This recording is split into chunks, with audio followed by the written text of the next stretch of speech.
Praise the lord. దేవుని యొక్క శక్తి కలిగిన నామానికి మహిమ కలుగును గాక.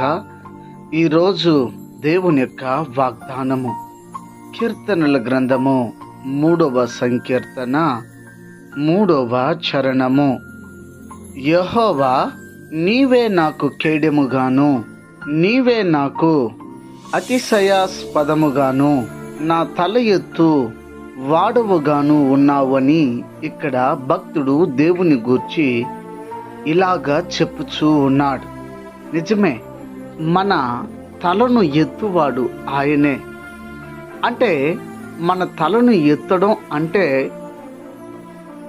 మనకు గౌరవం అన్నది ఎక్కడి నుండి కలుగుతుంది అంటే దేవుని దగ్గర నుండి మనిషికి గౌరవం, ఘనత అన్నది కలుగుతుంది. ఇది ఎరిగినటువంటి భక్తుడు దావీదంటాడు, నా తలనెత్తువాడు నీవే అని చెప్పుచు, నాకు కేడెముగాను నీవు ఉన్నావు. నాకు కేడెము అంటే యుద్ధాలలో కేడెమును ధరించి యుద్ధం చేయడానికి వెళ్తారు. ఎందుకంటే అది వారి యొక్క శరీరానికి రక్షణగా అది ఉంటుందన్నమాట. గనుక దేవుడు మనకు రక్షణగా తోడుగా మనం గనుక ఉంటే మన తలని ఆయన ఎత్తుతాడు. కృంగాల్సిన పని లేదు, అధైర్యపడాల్సిన అవసరం లేదు. ఈ ఉదయకాల సమయం మందు దేవుని వాగ్దానాన్ని వింటున్న వారులరా, కృంగిపోయి ఉన్నావేమో, ఈ రోజు నేను ఏం చేయాలి, రేపు నేను ఏం చేయగలుగుతాను, వచ్చే నెల నేను ఏం చేయాలి, మరి ముందున్నటువంటి కష్టకాలాన్ని నేను ముందుకు తప్పించుకొని వెళ్ళబోతానా అని చెప్పి దిగాలుతో ఉంటున్నావేమో, భయభ్రాంతులకి గురి కృంగిపోయి ఉన్నావేమో. దేవుడు నీతో మాట్లాడుతున్నాడు. నీ తలను దేవాతి దేవుడు ఎత్తబోతున్నాడు. ఎప్పుడు అంటే కేడెముగా ఆయన ఉండి, అతిశయాస్పదముగా ఆయన నీకుండి నిన్ను రక్షించబోతున్నాడు.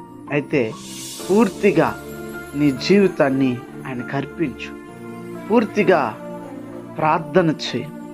మనస్ఫూర్తిగా అతిశయాస్పదము నీవు నాకు ఉన్నావని చెప్పి ఆయన చూసి 2 చేతులెత్తి ప్రార్థన చేయి. దేవుడు నీకు తోడుగా ఉండి నీ తలను ఎత్తుతాడు. నీ ప్రక్కలోనే ఉన్నాడు. ధైర్యంగా ఉండు, కృంగిపోవద్దు. నువ్వు వ్యాధితో ఉన్నప్పుడు నీ ప్రక్కలోనే ఉన్నాడు. నువ్వు ఇబ్బంది చేత ఉన్నప్పుడు, కన్నీళ్లతో ఉన్నప్పుడు ఆయన నీ ప్రక్కలోనే ఉన్నాడు. గనుక గమనించి, ఆయన నీ ప్రక్కలో ఉన్నాడు, నీ తలను ఎత్తబోతున్నాడు, నీకు సహాయం చేయబోతున్నాడు. కేడెముగా ఉంది, ధైర్యం తెచ్చుకొని మరి ఈ దినాన్ని ముందుకు కొనసాగుదామా, ప్రారంభిద్దామా? ప్రార్థన చేసుకుందాం. ప్రార్థన. పరిశుద్ధుడా, ప్రేమ స్వరూపి, శ్రేష్టమగు నామమునకై కృతజ్ఞతలు. ఉదయకాల సమయమందు మీరు మాతో మాట్లాడారు, వందనాలు. దేవాతి దేవుడు, మా తలని ఎత్తండి, అది దీవించండి. కృంగిన వారిని ఆదరించండి. అనారోగ్యం చేత ఉన్నవారిని ఆరోగ్యం దయచేయండి. ఆర్థిక ఇబ్బందులు ఉన్న వారికి విడుదలను దయచేయండి. రక్షణ లేని వారికి రక్షణ ఇచ్చి మీ నామని మహిమ తెచ్చుకోమని, మీరు అక్కడికి సిద్ధపరచమని క్రీస్తు పేరిట వేడుకొని నాము తండ్రి, ఆమెన్. God bless you. దేవుడు మిమ్మల్ని దీవించి ఆశీర్వదించును గాక. ఆమెన్.